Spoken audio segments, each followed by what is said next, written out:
Yeah, I do believe that colors have an impact on our emotions and on our behavior. I mean, that's why McDonald's is red and yellow. They want you to go in and out fast. Do you realize that change management requires a lot of skills, a lot of know-how? I do. I wish everybody else realized.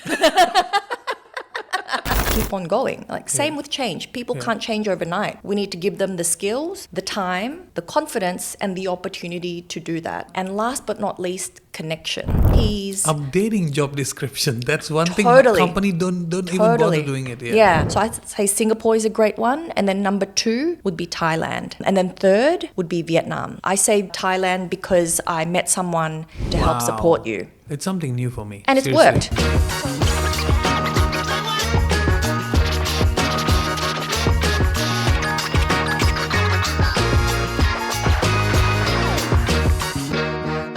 Welcome to Big Thinkers. Today I have an interesting guest, Friska Wirya, founder of Fresh, a change management consulting company who has impacted more than 23,000 people at 6 different continents and saved or maybe efficiently cut costs up to $170 million overall. Mm-hmm. Welcome to Big Thinkers. Thanks for having me. And also the author of the book and Future Talk. What is this? It's a card game for leaders. Card game for leaders. You leaders, get this card. Okay, Friska, how have you been? I've been fabulous. Okay, what's your favorite coffee? My favorite coffee is an oat cappuccino. Okay, and what's your favorite color? Blue. Why? It calms me. Oh, it calms. Yeah, and believe it or not, I was in Bhutan earlier this year and I had a session with, he's like the grand poobah of monks there, and he actually said, blue is your color. Like it's good luck for you. It's good luck. Yeah, and he was like Yoda. Like he came out in long flowing robes. He had the meditation beads. And he came to you? Didn't speak a lick of English. Had to be translated through my guide. Okay. But he said. But he came up to you, or you asked him? No, I asked him. Okay. Yeah. No, I booked but do you a session. Personally believe in these things? I think it can't hurt. It can't hurt. Yeah, I do believe that colors have an impact on our emotions and on our behavior. I mean, that's why McDonald's is red and yellow. They want you to go in and out fast. Yes. That's why day spas are neutral. They want you calm down and relax. I think it has an impact for sure. Amazing. What made you choose change management? 2 emotions, boredom and curiosity. Okay. I was in general management consulting and I was really bored. I felt every project was the same. You just put a different logo on it. And, we would create these elaborate decks that mapped out a strategy, but then we walked away and didn't implement. And you get the big difference in productivity, in saving, in engagement through the implementation process. And I returned to Australia from the US. Change management was getting more and more recognized as a real discipline. It's not just something a project manager is supposed to do. And so it intrigued me, it played to all my strengths. I looked for an opportunity to start from nothing, start as a change analyst, and that's what I did. And since day one to my last corporate role, which was the head of transformation for the biggest gold mining company in the Southern Hemisphere, that was 7 years. So that was a steep learning curve. I did culture change, I did mergers and acquisitions, I did digital transformations. So it keeps things interesting. Wow. Do you realize that change management requires a lot of skills, a lot of know-how? I do. I wish everybody else realized. Okay, here's the best part. Tell me something. When does a company calls you up, and when do they do that? What kind of change they need? Why do they need to change? Please tell me. So staying still nowadays is not an option. Because markets are changing, societal expectations are changing, governments are changing, technology is constantly changing. So if you don't change your company to keep up or at least be at pace with the pace of change, you're going to get left behind their competitors. So people call me, unfortunately, most of the time they're in pain. So they're suffering from lack of adoption, maybe people are leaving, their teams aren't talking to each other. There's a lot of dollars down the drain because they're not productive, they're not collaborating, and they're not on board with this new direction that the company is trying to do. So the most common example is when a company wants to embark on a significant digital transformation, and I do mean transformation. I think let's take a step back and actually define that. People think that implementing AI is a transformation. That's not a bloody transformation. That's an evolution. Yeah. So a transformation is a complete reimagining of how a business creates value through technology. So that's the most common reason why people need to call me, because they realize the tool is only as powerful as the people that are using it. Yeah. And all their millions of dollars spent in technology tools will go wasted if people don't understand it, they're scared of it, they think they're going to be automated out of a job, and they stick to the old way of doing things. Okay. What I have come across in change management consultants, the major thing is they have to face with people resistance. How do you do that? Story of my life. Yeah, Story please. of my life. First of all, I want to bust a myth. Yeah. People think resistance is a bad thing. It's actually not a bad thing. It's a completely normal human response to their environment changing. And it protected us in the good old days when we were going to be eaten by dinosaurs. But now it's not very helpful. Yeah. So the first step that anybody should take when they're trying to manage resistance is to understand why it's happening in the first place. Don't just jump into solving. Don't jump into solution mode. And in my experience, people resist because they're scared of losing something. They're scared that this change means they're going to lose one of these six, I call it the 6 P's of the resistance. The first is pay. Pay. Yeah. Is it going to hit my paycheck? Am I going to lose my bonus? Is it going to make it harder for me to get the same financial rewards? Number 2, most often in technology transformations, position. Okay. Does this smarter software mean no one needs me anymore? The third is prestige. When I say prestige, it's someone's sense of self-worth. So maybe this particular change means a department is shrinking from 100 to 50 people. And the leader, that hits him at his sense of prestige. Yeah. Then it's power. So power could mean budgetary power. It could mean pecking orders. Some people think power is a corner office. So power has different definitions to people. Yeah.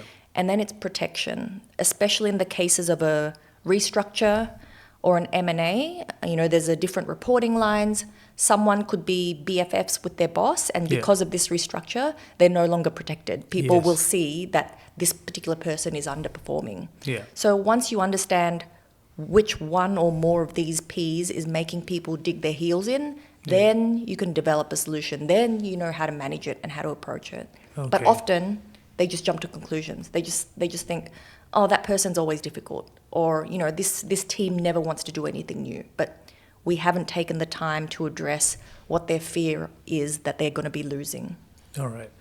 Can you please share me some of your experiences, one of your corporate clients, the process that you did, and which part that hits you the most, or impacted the most, or challenged you the most? I'll use the mining example just because it's the most well-known. So ended up winning a few awards for that, was recognized as best practice. And because it was a global presence, it was a digital transformation.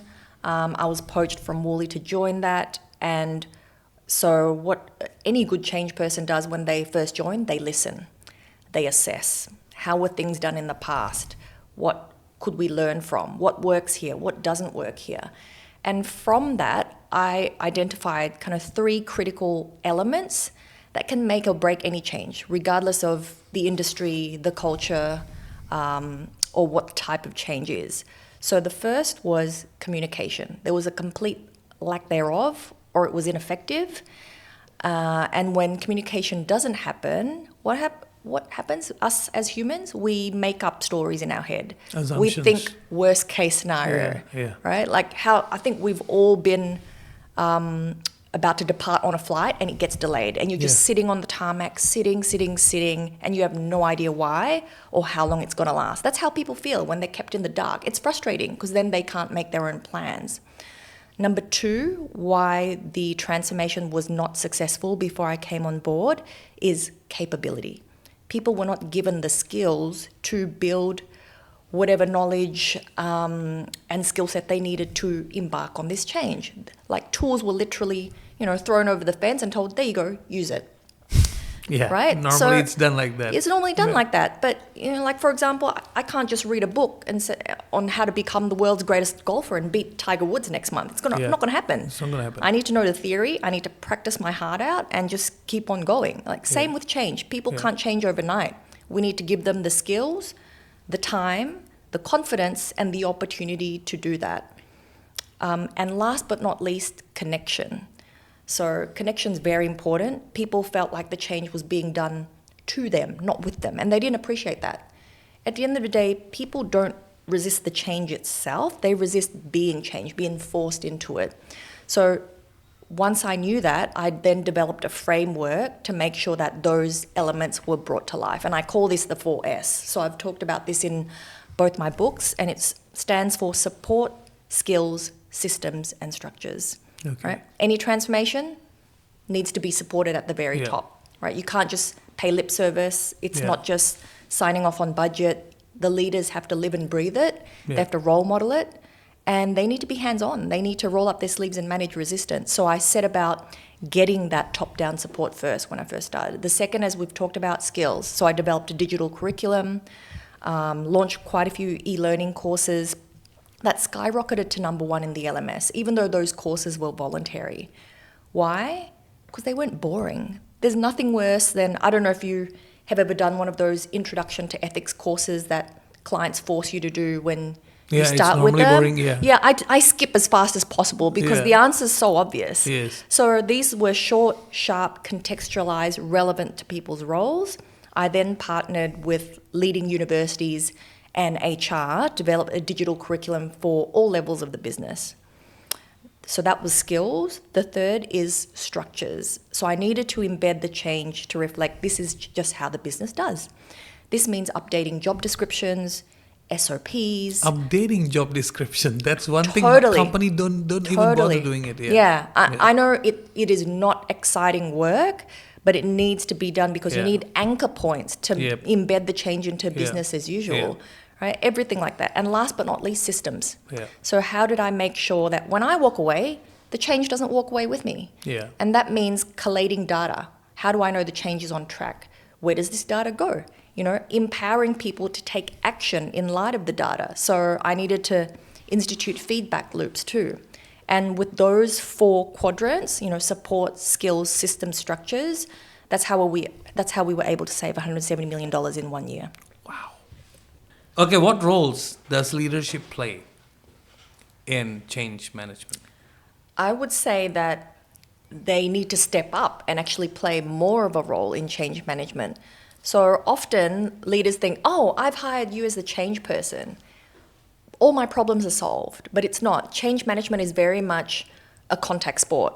You can't just lead from the top. Like do you watch Drive to Survive by any chance? No, I haven't watched that. Drive to Survive. Most people would know what Formula One is, right? Yeah. And you'll see the team principal is very hands-on. Yeah. Like he's not just out there watching the race. He's looking at the data. He's chatting with his co-principal. He's down with the engineers. He's talking to the drivers, making sure they're okay. It's a contact sport. And leaders, if they want transformative change that actually lasts beyond just a few months, they need to do that. They have a few different roles. First, communicator.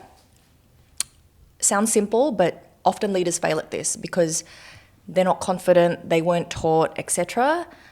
Number 2, they need to be a liaison. They need to be a liaison between the people that are impacted by the change and me, because I don't know everything, and this is their organization.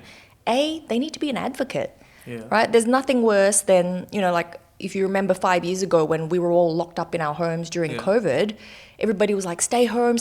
But what did the British Prime Minister do? He was having parties at Dowling Street, for God's sake. So that is not being an advocate. You need to walk the talk.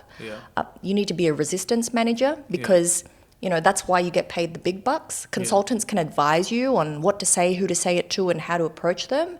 But it's your job as the leader to manage that resistance. And lastly, you need to be a coach because change is not easy. A lot of people find it very difficult. So you need to coach them, like give them a pep talk, find out if they need anything. So yeah, a leader has more than just one role. It's not just signing off on budget. It's very much active. Okay. Frisk, have you ever experienced a moment or a situation or a scenario where a company hires you and as a consultant, and they come to you and they say, hey, I need a transformation, I need to change. But then along the way, as you get indulged, you realize that they are not ready for the change. They need help, but they're not ready for the help. Yep. That happens. Can you tell me some stories about that? That happens a lot. The easiest one would be a technology transformation at previous clients. The platforms were very sexy, new predictive algorithms, optimization models. At the time, they were best of breed AI solutions. And the leaders wanted them, but, this is a huge generalization, but they were male, pale and stale. They were in their 60s, didn't know how to really use a tablet properly. And as a result, they couldn't advocate for it, and they were pushing back because they didn't see the value. And I could see that happening, and I knew that. And so with this, I just think, which of these 6 Ps are they scared of? And for that one, it was prestige, because, hey, no one wants to look stupid. So how can I make them look good? So that's what I had to think about.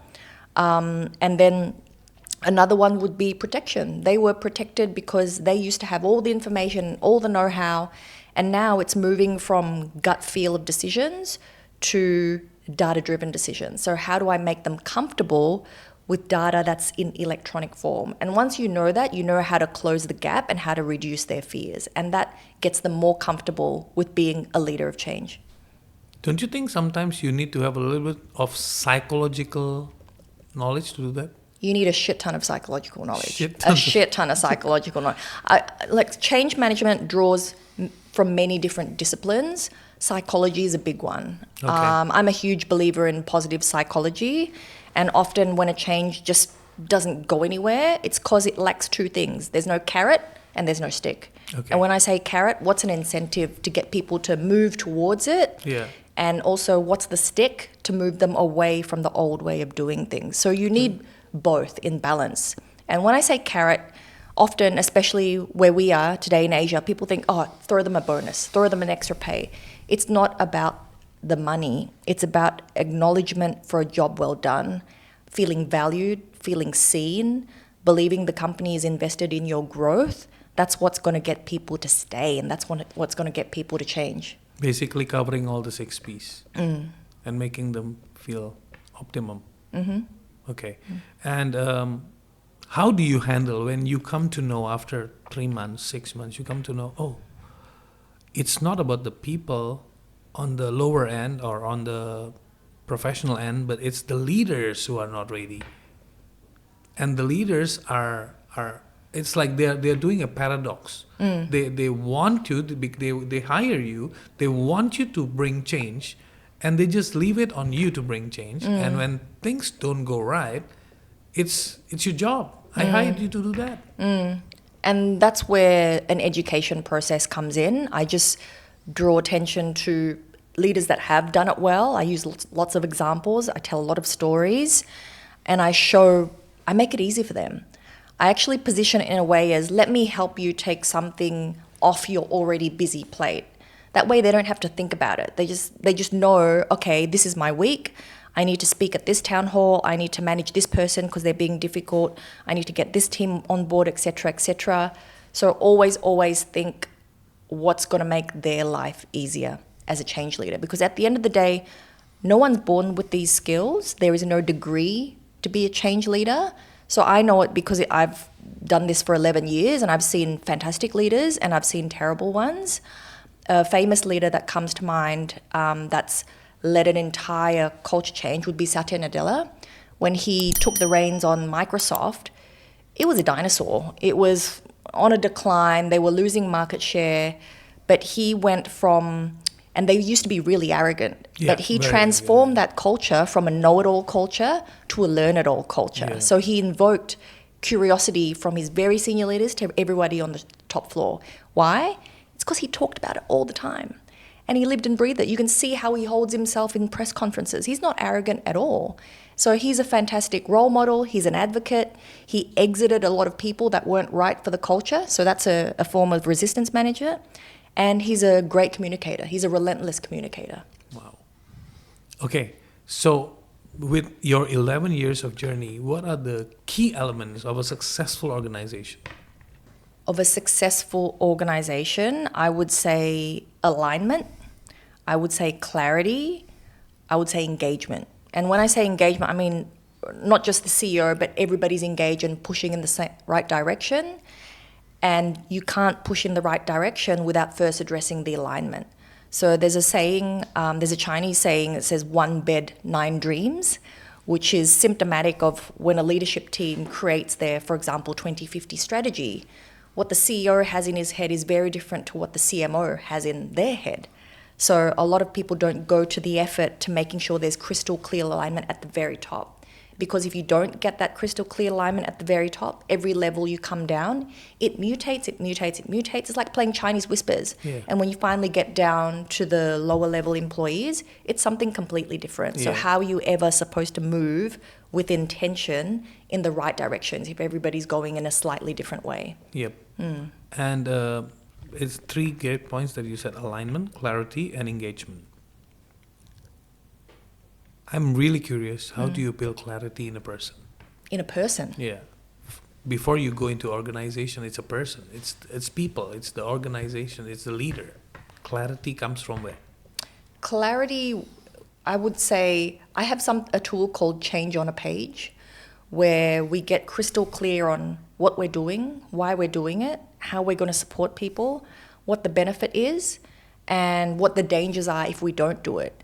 And because everything's all on a single source of truth, that's how you get that clarity. It doesn't come overnight. So I've used many various strategies. I've had cartoonists come and actually sketch out visually what the 2050 vision would look like. Wow. I've used photo cards, especially when it comes to culture change, because what happens is people can debate. They can debate over words.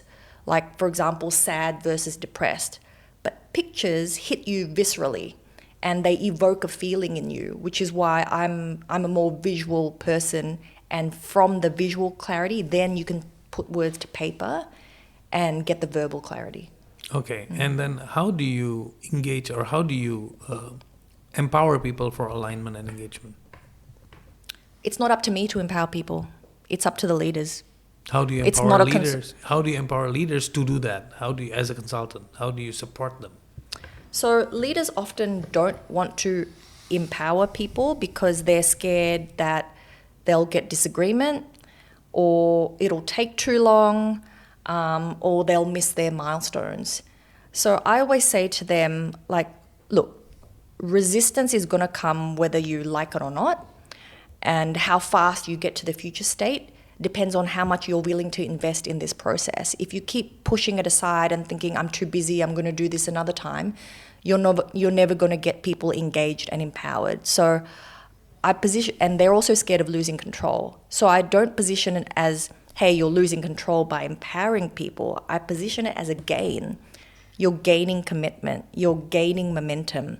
And often I'm not the best person to say this to them, because they often want someone, with a few grey hairs, a few more years of wisdom to literally say the exact same damn thing I've been saying for the past, however long I've been with them.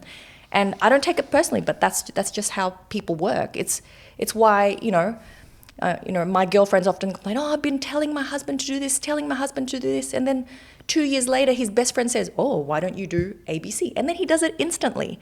It's just human nature. Sometimes it's more easy for us to receive messages from someone else that we don't feel as emotionally invested. So once you know that, have a think of which players in the room need to be involved and give them the same hymn sheet. Okay. Now let's talk about your cards. Tell me about it, and how do you play this? So it's a change management workshop in a box. Wow. So it's a workshop in a box. It's a workshop in a box. So you can see that there's 6 icons. So there's 6 categories of change that impact change. And the questions in there are questions I ask my clients quite regularly. And if you have not ever worked in change, you won't know to ask these questions. So I wanted to give more people the power to co-create the change that they want to see in their businesses, in their communities, in their organizations. Okay, it's amazing. How is conflict handled around here? Does it need to change? That's one of the questions. Yeah. And the fact that it's a card game, it really reduces people's fear of being honest with the way things are here and what they want to see differently in the organization. Gamifying is very, very effective to lower defenses. That's really psychology. What are the top 3 skill sets we lack today and tomorrow? What is the impact of not managing this change well on your bottom line, culture, and brand? It's interesting. When I look at this and I think about Indonesia, corporates. Yes. Have you ever come across at least talking, I'm not talking about dealing first, but assessing or talking to some of the Indonesian corporates? There's too much talk about hope, about potential, about innovation, about opportunity, not enough action. Not enough action. Not enough action. Like the number of conferences that talk about future of this or opportunities in this sector, new ideas. Ideas are great, but to be frank, we already have the ideas we need. What we lack is the implementation of those ideas. So, what you're trying to say, in Indonesia, we have great potentials, great opportunities. We need to develop a bias towards action, not just talking about action. Yeah. That's what I'm trying to say. So we lack implementators. We need more. We need more implementators. We talk about all the changes we want, but are we managing them? Are we driving them? Are we executing them? Not so much. So what is your advice if you had to, if it's just, it's an if you are sitting in front of the government and you want to advise them, hey, let's grow Indonesian entrepreneurs, corporates that can sustain the economy. What are your advices? What would you advise? So like any major shift, major change, I think we need to talk about it as some superfluous nebulous concept. It's a structure, it's a commitment, it's a process.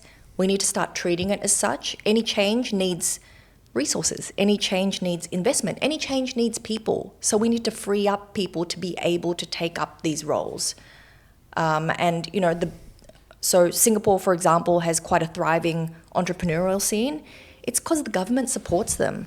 There's hubs where there's free internet. There's think tanks. There's tech parks, etc. So you can learn from each other. So I think it just goes back to the 4 S's, like I said. Do we have the support, the real support, top-down support, not just lip service? Not just lip service, real support, not just saying, I support it, but show me you support it. Yeah. Do we have the skills? Do we even have entrepreneurial skills? If not, how are we going to get them? Are we going to build them or are we going to buy them? Are we structurally set up to support entrepreneurism? No. So what needs to change legislatively, legally in the structures? And lastly, how we make sure that this shot in the arm approach of entrepreneurialism is systemized. How are we going to make sure it sticks? So what are the checks and balances that we need to implement to make sure that this is going to last beyond the years? Okay, and in Asia especially, which country do you think that has successfully built all the 4 S for entrepreneurs? I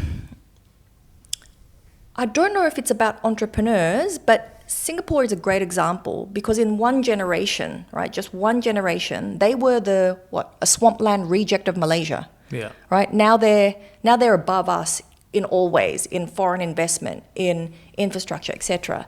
So I'd say Singapore is a great one, and then number 2 would be Thailand. And then 3rd would be Vietnam. I say Thailand because I met someone and he said that for any people coming in wanting to start businesses or even locals, they do everything they can to support the economy. And they know tourism is number 1. So they have their own structure. And you're going to laugh, it's the 5F. Right? It's flights. They make sure that there's internal flights easily available. There's fights, so Muay Thai. There's fashion. There's food. And then there's festivals.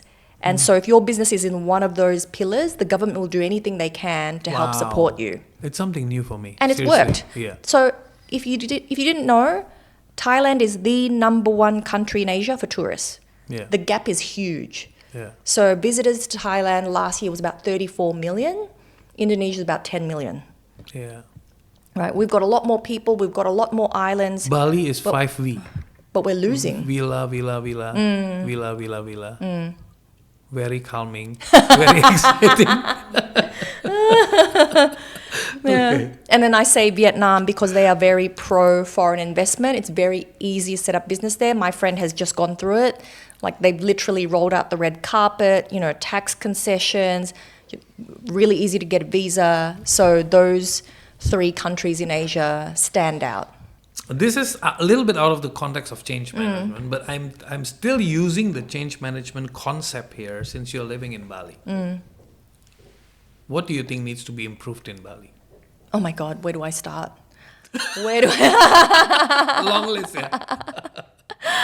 The traffic is absolutely insane. As you know, they're very small little laneways. Yeah. I don't know how, but there needs to be some sort of public transformation because as soon as I exit my villa, it's just a sea of grab and Gojek helmets, like green helmet, green helmet, green helmet.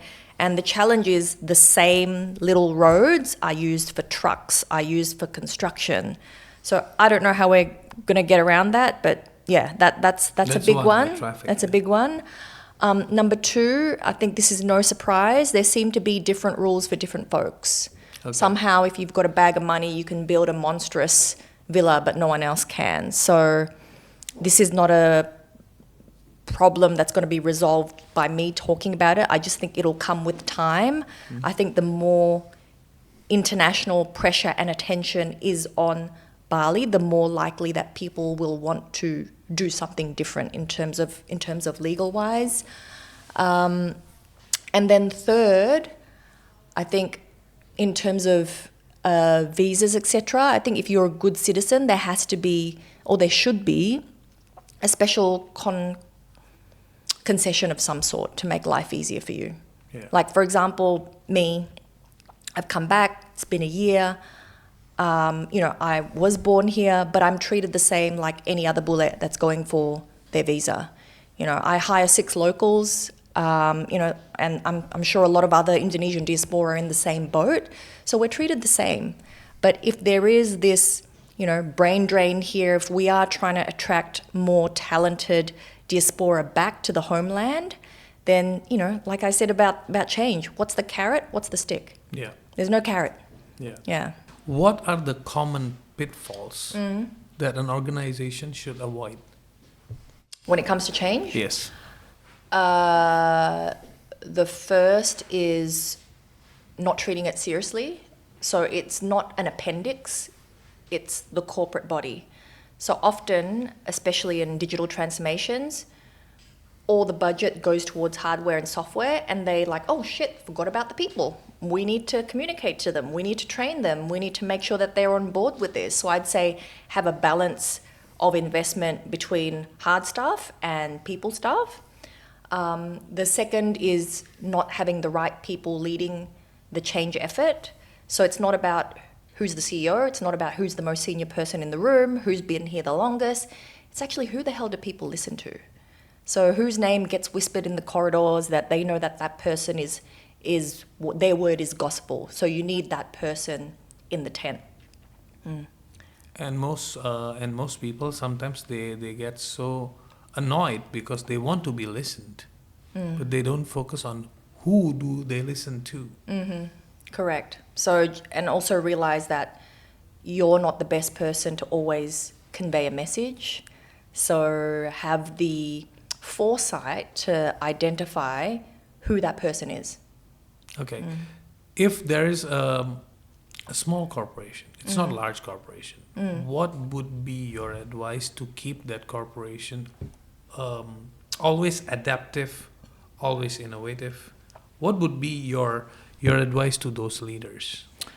My advice is twofold. First is celebrate your failures. Second is always scan the environment for what's new and relevant to drive consistent improvement outcomes in your business.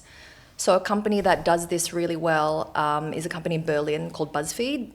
They have, I don't know if you're allowed to swear on this podcast, but too late, whatever. They have something called Fuck Up Fridays, where literally every Friday they celebrate failures. But it's not, oh no, didn't go well, I made a mistake. It's, hey, I got this wrong, but as a result of that, this is what I've learned, and this is what I've implemented, this is what I've done differently, and here's the amazing result I've got now. So ritualize it. Yeah. Notice I said ritual, not routine. Yeah. The difference between a ritual and a routine is the intention.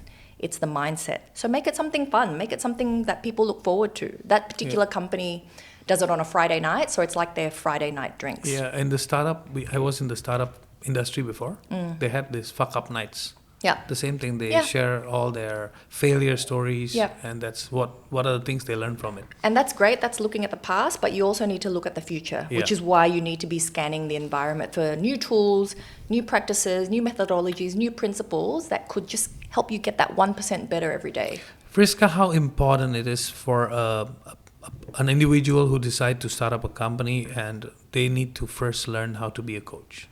How important it is? I'm not a coach. I can't answer that question. But do you suggest leaders should have coaching quality? It depends on the leader, and it depends what they're trying to achieve. Some leaders do not have any coaching qualities whatsoever. In an ideal world, yes, but not everybody wants to become a coach. Not everybody has the personality type. Okay. Right? Okay. So since you are a consultant, what is the major difference when a person hires a consulting company? Consultants are solving problems or advising you how to solve problems? So when you hire a consulting, it depends on the consulting company. Obviously, you've got the big end of town, you've got boutique firms. But what sets a consultant apart is if they don't just talk about it, they've actually done it. Like anybody can read a Harvard Business Review article, anybody can read a textbook, but have you actually applied the theories and the frameworks in real life? Have you got the scars to prove it? Have you got the wisdom from falling down? And how did you get back up again? So I think that separates the real consultants versus the textbook consultants. And what is your piece of advice to other consultants? To other consultants?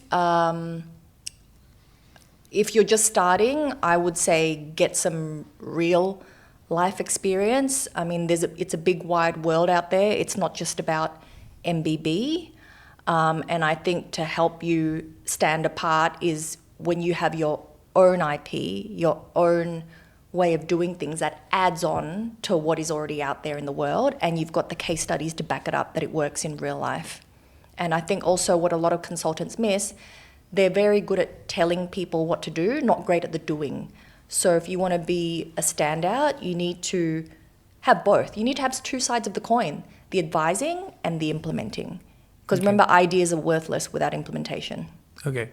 And what is your advice to companies who are thinking of hiring a consultant for their change management? What are the things they need to consider before signing up a consultant? I guess really understand whether you are set up for success. There's no point hiring a consultant if there's no appetite or budget left over to carry on, right? A consultant is only there for a finite amount of time. They're not your employees. So are you really ready? When I say you, not just the CEO, but is the organization ready to commit to this?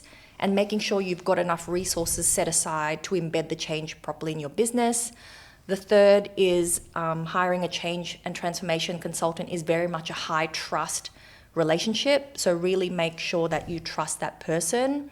Don't believe everything you've read online. Speak to some of their previous clients, read their testimonials. And the third is you have to like them as a person. Like, this is not a 1-hour workshop. Like, it's really a shoulder-to-shoulder partnership. So make sure you actually, after a big, tough day at the office, battling resistance, that you actually want to have dinner with this person. It's going to make things go a lot smoother. It's going to be a lot more enjoyable. And last but not least, make sure that they really understand you, understand your team, understand your culture, and that they have a track record of developing strategies that work with your constraints, right? There's no point designing a massive change communications campaign if the budget's $1 million and your revenue is only 100K. So Yeah. they need to be creative with what you're giving them. Yeah. Yeah, some consultants are not used to that. Yeah. And last but not least, what are your core values? My core values, Yeah. integrity, growth, and performance. And your favorite quote? My favorite quote. This was not in the terms of reference, by the way. He's caught me off guard a little bit. Shit.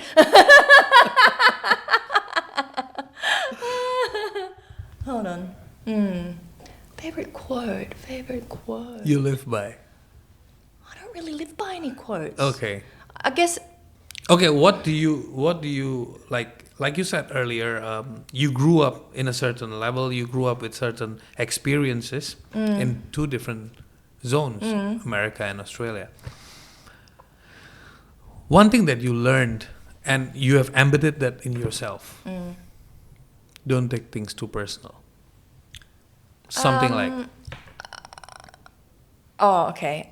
I would say that never be afraid to try something new.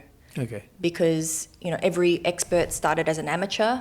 Like, I'm sure Bruce Lee didn't go, chopping down 10,000 trees immediately. He had to train himself to get up to that level. Yeah. And you will look silly in the beginning when you're first starting, but you'll never get to expert level if you don't put in the yards. Like, remember when we first learned how to ride a bike? Like, we had training wheels on, right? Yes. Same with trying anything new. It's going to be silly. It's going to be crap in the beginning. That's okay. Keep at it. Push through. You will get there.